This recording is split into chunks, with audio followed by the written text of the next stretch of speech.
वह जब से शहर से पढ़कर आया है, वह गांव में रहना नहीं चाहता है। उसके बूढ़े पिताजी अब चाहते हैं वह कुछ ऐसा काम करे जिससे गांव वालों को भी कुछ फायदा हो सके।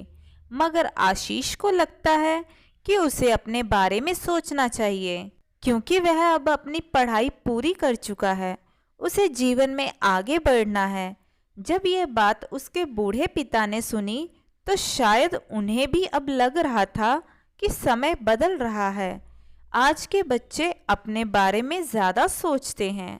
आशीष के बूढ़े पिता भी अब इस बात को मानने लगते हैं कि आखिर उनका सहारा ही उनका लड़का है।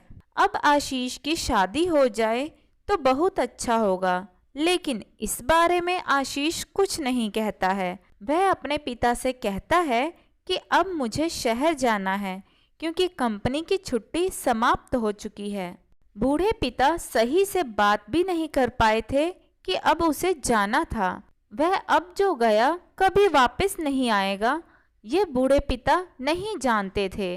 वह तो यही सोच रहे थे कि जब वापस आएगा तो उसकी शादी कर दी जाए तो अच्छा होगा। आशीष को गए हुए 1 महीना हो गया था, लेकिन कोई खत भी आशीष ने नहीं लिखा था।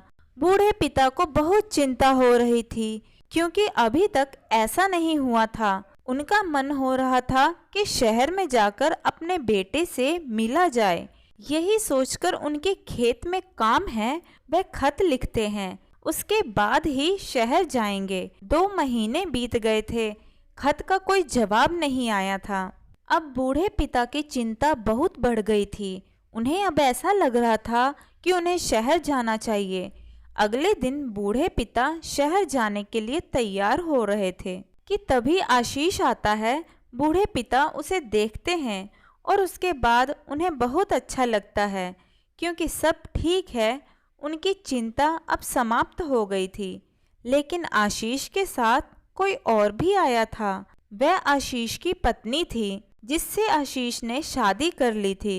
ये देखकर बूढ़े पिता को यकीन नहीं हो रहा था। उन्हें विश्वास नहीं हो रहा था कि आशीष ये सब कुछ कर सकता है। बिना बताए ही आशीष ने शादी कर ली थी।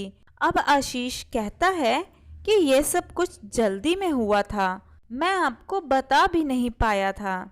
बूढ़े पिता कुछ भी नहीं कह पा रहे थे, क्योंकि उन्हें लगता था कि वह अपने बेटे आशीष की शादी बहुत अच्छे से कर सकते हैं, लेकिन यह अरमान भी उनका चला गया था। आशीष के पिता अब कुछ नहीं कहते हैं, क्योंकि उन्हें लगता है कि जो हो गया है अब उसमें कुछ नहीं हो सकता। लेकिन बूढ़ा पिता नहीं जानता था कि आशीष गांव में रुकना नहीं चाहता था, क्योंकि उसे शहर जाना था। बूढ़े पिता को जब बहुत बुरा लगा जब आशीष ने कहा कि अब हम यहाँ पर कम आएंगे और आपको शहर पसंद नहीं है।